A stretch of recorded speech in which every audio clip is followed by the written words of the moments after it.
નમસ્કાર મિત્રો, આપ સર્વેનું મારી યુટ્યુબ ચેનલ એસકે સ્ટડી ટોકની અંદર હાર્દિક સ્વાગત છે। મિત્રો, આજના વિડીયોની અંદર આપણે શિક્ષણ સહાયક ભરતી પ્રોસેસ જે ચાલી રહી છે ધોરણ 9-10 અને ધોરણ 11-12ની અંદર એના વિશે ચર્ચા કરવાની છે।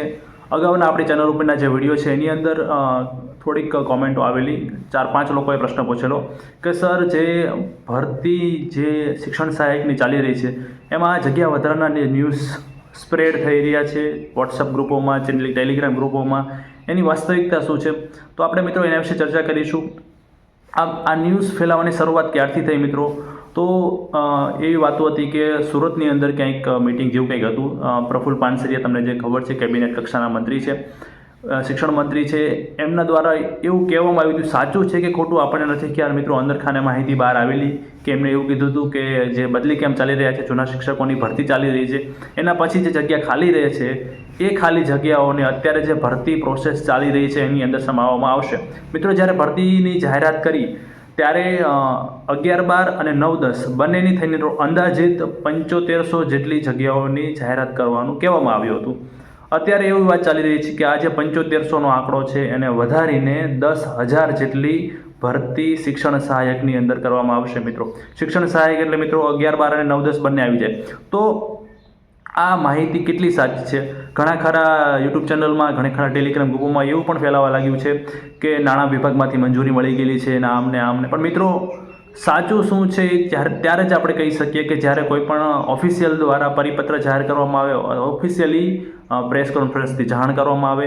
આ મૌખિક રીતે કીધેલી વાતો નથી ચાલતી મિત્રો। તમને પણ ખ્યાલ છે કે સરકારે અગાઉ ઘણા ખરા વાયદા કરેલા ભરતી બાબતે, બીજી કોઈ પણ પરીક્ષાઓ બાબતે કે 5 મહિનામાં કે 3 મહિનામાં ભરતી પતાવીશું મિત્રો। 3 મહિનાના ઘણી ખરી ભરતીમાં 3 વર્ષ થતા હોય છે મિત્રો। ટૂંકમાં જે કંઈ મૌખિક વાયદાઓ થતા હોય છે મિત્રો, સરકાર ક્યારેય પરિપૂર્ણ કરતી નથી।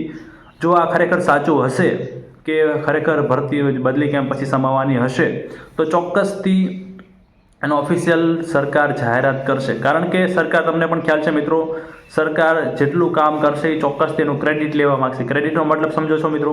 ક્રેડિટ એટલે પોતાના વખાણ કરવા। સરકાર કહેશે જો અમે ભરતી કરી એ દેખાડશે, મોટી મોટી પોસ્ટો કરશે, એમના ટ્વિટર એકાઉન્ટ જે હશે સરકારના ઓફિશિયલ્સના જે, એની અંદર મોટા અક્ષર લખશે કે આટલો જગ્યામાં ભરતીનો વધારો કરવામાં આવ્યો, આટલા ઉમેદવારોને લાભ આપવામાં આવ્યો, તો ચોક્કસથી ઈ બિલ આવશે, પછી ઓફિશિયલ પરિપત્ર આવશે મિત્રો। ટૂંકમાં જો સરકાર ચોક્કસથી આ કરવાની હશે, નાણાં વિભાગમાંથી મંજૂરી મળી ગયેલી હશે, તો સરકાર થોડાક દિવસોની અંદર આ લગભગ જે વાત છે એ તો 10, 15 કે 20 દિવસ પહેલાંની ચાલે છે કે નાણાં વિભાગમાંથી મંજૂરી મળી ગઈ છે, તો હજી સુધી કાંઈ ન્યૂઝ નથી। ટૂંકમાં મિત્રો અફવા પણ હોઈ શકે છે। ટૂંકમાં એવું આપણે ખાસ ચોક્કસથી ના કહી શકીએ, કદાચ સાચું પણ હોઈ શકે છે, પણ ત્યાં સુધી આપણે નહીં માનીએ જ્યાં સુધી ઓફિશિયલ પરિપત્ર કે કોઈ પણ ઓફિશિયલ વ્યક્તિ દ્વારા ગુજરાત સરકારના પ્રેસ ઓર્ડરથી જાહેરાત કરવામાં ન આવે। તો આ વિડીયોમાં આટલું જ હતું।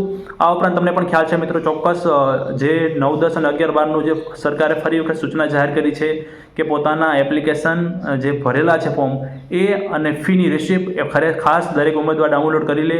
જે ઉમેદવારોને ખ્યાલ ના હોય, કદાચ વિડીયો કે ટેલિગ્રામ ગ્રુપમાં કે વોટ્સઅપ ગ્રુપમાં જોડાયેલા ના હોય, એ લોકો સુધી ખાસ આ વિડીયો પહોંચાડજો। એમને કહેજો કે ફરી વખત તમારે ભલે સુધારા નથી કરવાના, પણ એપ્લિકેશન અને જે ફીની રિસિપ્ટ છે એ 9, 10 અને 11 3 દિવસનો સમય છે, એ સમયગાળા દરમિયાન પોતાની જે છે એ ડાઉનલોડ કરી લે। તો આ વિડીયોમાં આટલું જ। આવી કોઈ પણ શિક્ષણ વિભાગને લગતી અપડેટ માટે આપણી ચેનલ એસકે અપડેટને સબસ્ક્રાઇબ કરો અને ખાસ બાજુમાં આપેલા બેલ આઇકનને પણ દબાવી દેજો, જેથી હું કોઈ પણ વિડીયો મૂકું તો તમારા સુધી પહોંચી જાય।